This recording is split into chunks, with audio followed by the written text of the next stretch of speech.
Welcome to the Garage Engineer. I'm Dennis. Today we're going to upgrade the shop's truck radio. Right now the radio is basically non-existent. It doesn't work, doesn't power on. So when I'm riding around I like to listen to some music, and since this is also we need to be driving hands-free, supposedly this you can use this as a hands-free unit, so we'll test that out. But this radio is special because this is the cheapest radio I could find. I wasn't even looking for it, and I found it was so cheap. I was walking through Wally World or Walmart and found this in the auto section. It's $16 for a single DIN head unit. So we're not looking for a Skywalker Ranch sound in the shop truck. We're just looking for something that will produce a sound, preferably music, but we'll see what we get out of it. And for $16, I thought this was the best bet because we don't want to put money in the shop truck. So let's find out what's in the box. This is a dual model number XDM17BT, meaning Bluetooth. Let's see what it has. It has a USB input. It can play MP3s. It has an aux input. It can use a smartphone remote app, whatever that is. It is 200 watts, so it's 4 channels by 50 watts each. But this is not a CD player. They wanted to make sure that you recognize that this is not a CD player. So this is just a Bluetooth, basically, radio. And that's all I need in this day and time. And everything's on the phone anyway. Now, I got this at Walmart, and I'll put a link down in the description below for it. Also, if you don't have a Walmart near you, you can also get it through Amazon. I didn't find the exact model number. I found one that's a little bit different, but everything looked the same, and I think the features were the same. Sometimes when people put products into Walmart, they change it just a little bit to make it look like it's exclusive. But I will have a link to both of those if you're interested in trying it out. Or you might not, depending on how this turns out at the end of the day. We'll see how it sounds. So quickly, don't like to dwell too long on this. You basically get some foam, plastic bag. So here's the head unit. Since we don't have CD players or tape players anymore, you don't need the full DIN on it. It just needs to be just a single DIN. And just basically just a little microprocessor in there, do Bluetooth and get the radio frequencies. And then we got, let's see here, in the bag, you get your quick start guide and a wiring harness. And these are your radio removal tools. That's kind of cool. I made some out of plastic yogurt containers, but it's nice to have metal ones. And then here are some type of covers. Who knows what they are? We'll figure it out later. So overall, the look of it looks alright. The button has a good touch to it. So it's not, I don't think it's going to fall apart just by touching it, but it's not the highest quality. But is anything really high quality? So let's go pull the truck around and we will let's get started.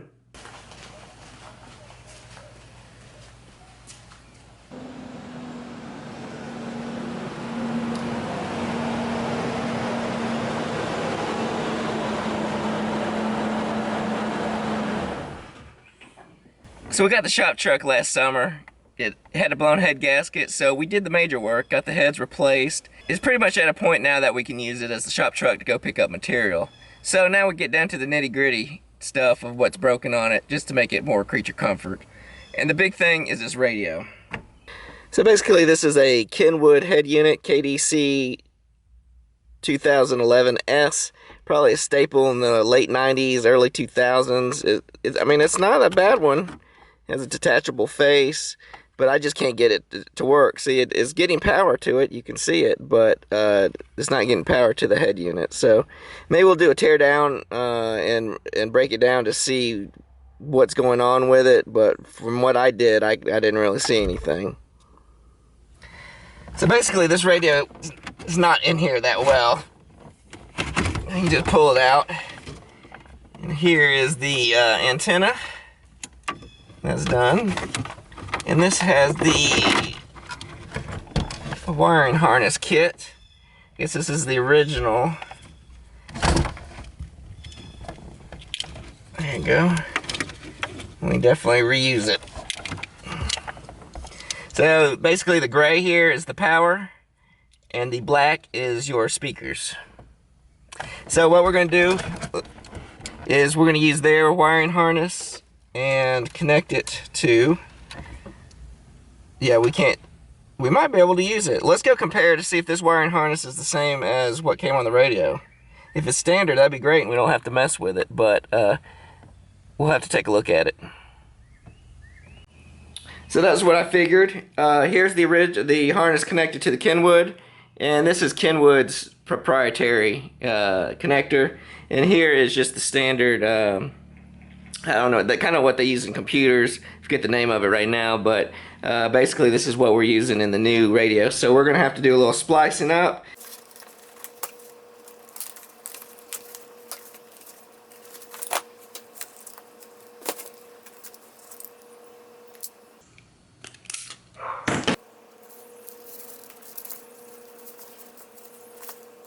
So basically the car manufacturers and the radio manufacturers got together and finally got this color coordinated. I remember back in the day when no color matched any color with the harness and what was in the car. So nowadays it's a little easier. All you have to do here is just match up wire for wire, unless they really messed it up. So we'll see.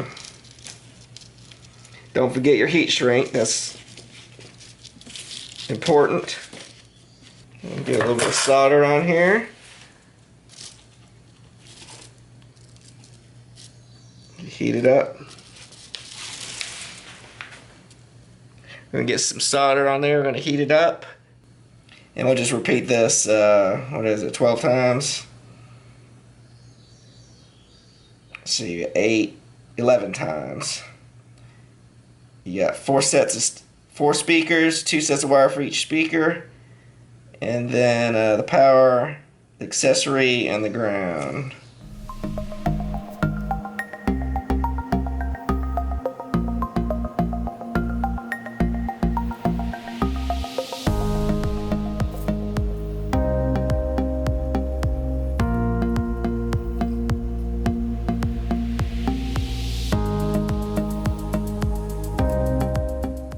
Alright. So that's basically how the process I need to go through. Keep in mind this does have an fuse on here. So if anything ever happens to the radio and the fuse in the car is not blown, you need to check the radio because sometimes this blows. And basically it's a double fuse, but you just want to be careful with that when you're troubleshooting. Now we just get our heat shrink to cover over our connection. This is my favorite part here. Is watching the heat shrink shrivel up. There you go.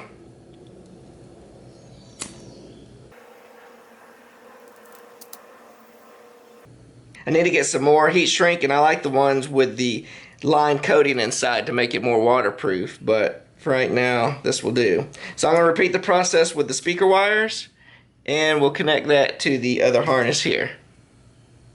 So back in the truck, we've got our connections made. The wires are soldered and they are wrapped. I did put some zip ties just to make it a little bit neater. What we need to do next is put in the bracket to hold in the radio.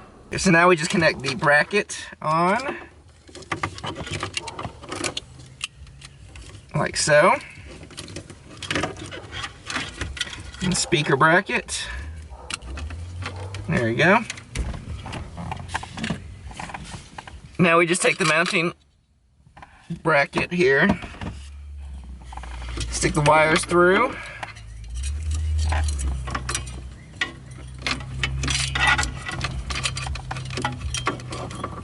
and we place it into the spot. Now we just need to bend some of the tabs so it holds it in secure, like that. We don't want this falling out when we're doing a shop run.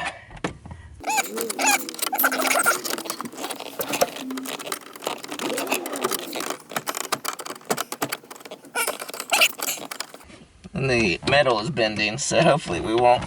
If we have to, we'll come back and we'll screw it. Screw it in. Alright.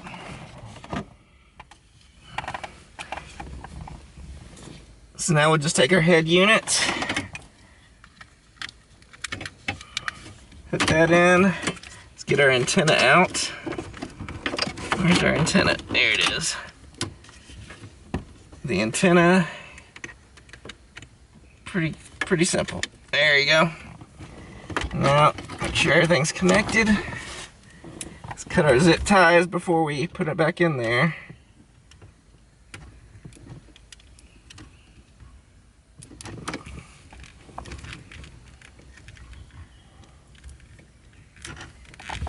Perfect.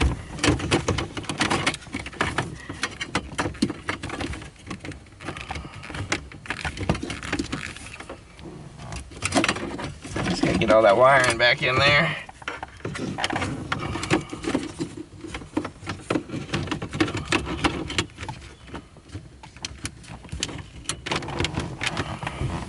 Slide it in. The sides are locked in there. There you go. Just like factory. When I turn on the accessory power,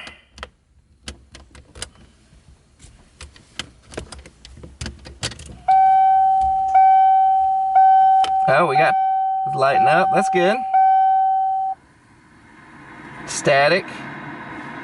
Speakers work. Didn't know if that was going to be an issue or not.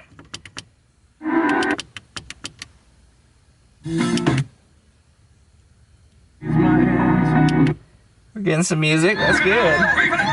Alright. It's got mute. Well, it works. Turns on. As they say, blind squirrel sometimes finds a nut. And I think we got a good project. So let me get my phone and we will check to see how Bluetooth works. So we got the phone paired to the radio through Bluetooth. Remember, the passcode's always 1234 because that's how top security systems work. And then let's see if it plays. So it says Bluetooth on. We're paired. There you go.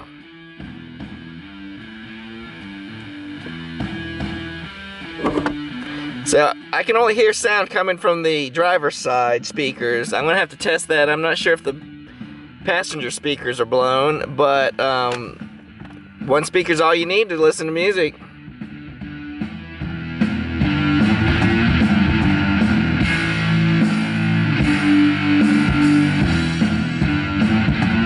I don't know if that's picking up right now, but I mean it's pretty significantly loud and it's clear.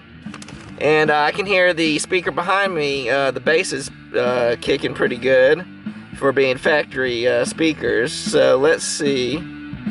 Let's test another song. One we all know and love. And there you have it.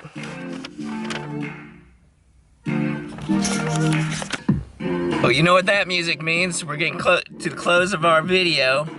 Wanted to thank you for watching.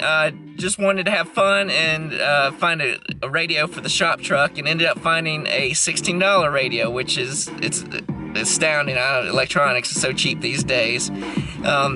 So we got music for the shop truck. We'll run down the road. We'll have to test it with the windows down to see how loud it gets. But I've had some other radios that were a lot worse than this. And this is very clear. It's not popping, hissing. Wasn't looking for Skywalker Ranch quality. I was just looking for something that we can play some music on. So if you want to try this radio out, I put a link to the Walmart store website, or you can just go to your Walmart store, $16, pick it up off the shelf. If you want it shipped to you, we do have an Amazon link that will link to our store, and a little bit comes back to the channel to help us continue making videos like this. So remember the ABCs of making, always be creating. Till next time.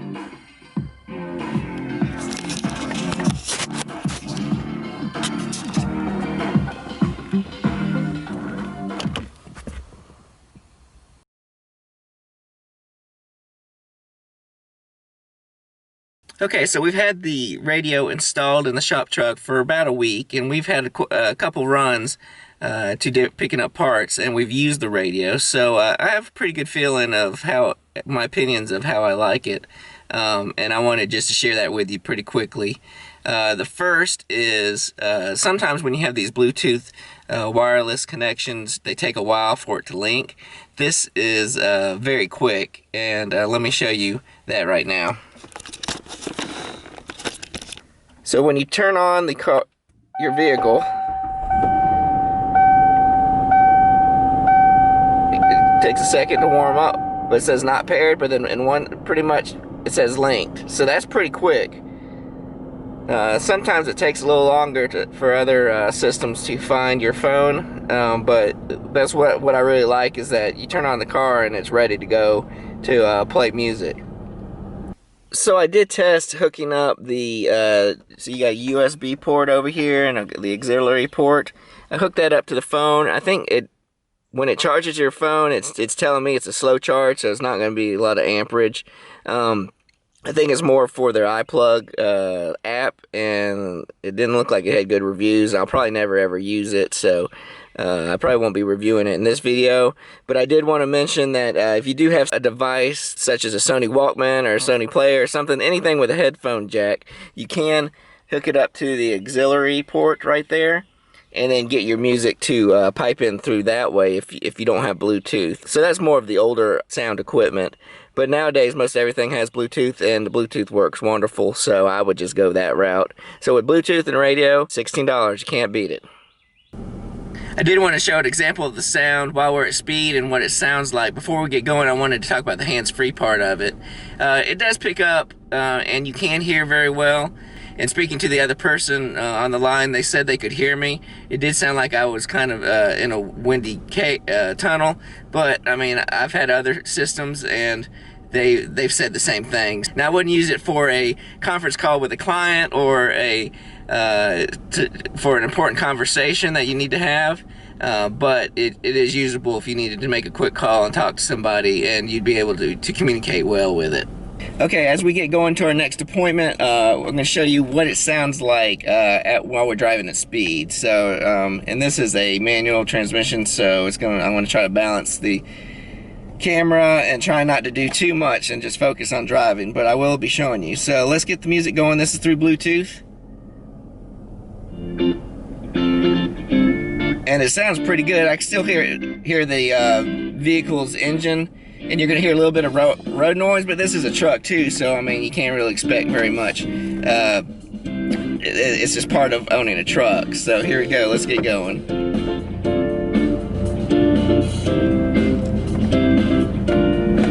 Now, I mostly use the radio for Bluetooth and just listen to curated music that I pick out. But also, I did test out the radio part of it. Oh, there you go. I did test the radio part of it, and it worked. It picked up all the local stations, and it was clear too. It wasn't very staticky. So, and I guess that's based on your antenna also on your vehicle. But I was able to successfully use the radio. But I'll be more using it with the Bluetooth.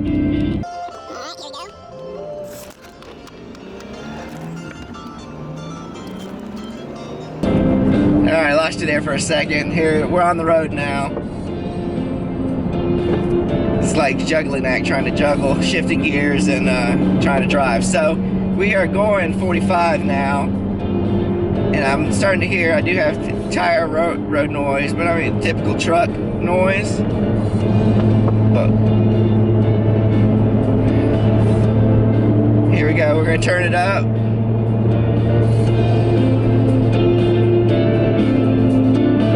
I can hear it just fine, and it covers up the road noise well, and it's enjoyable. So I would give it 2 thumbs up on doing what it's supposed to do, is playing music clearly and enjoyable while you're traveling. So now we're going 55, so we're going significant speed, so we should get a lot of wind noise and road noise. But it's not deterring the music at all. And we're not even fully all the way up.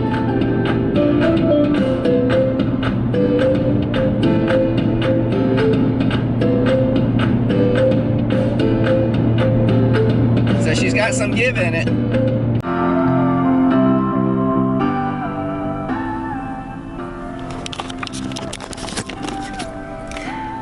So I'm at my destination now, and I just want to give that quick 1 week review. I'm pretty happy with it. It's a pretty decent radio, I think, definitely for just replacing a stock vehicle's radio, and it's easy to install.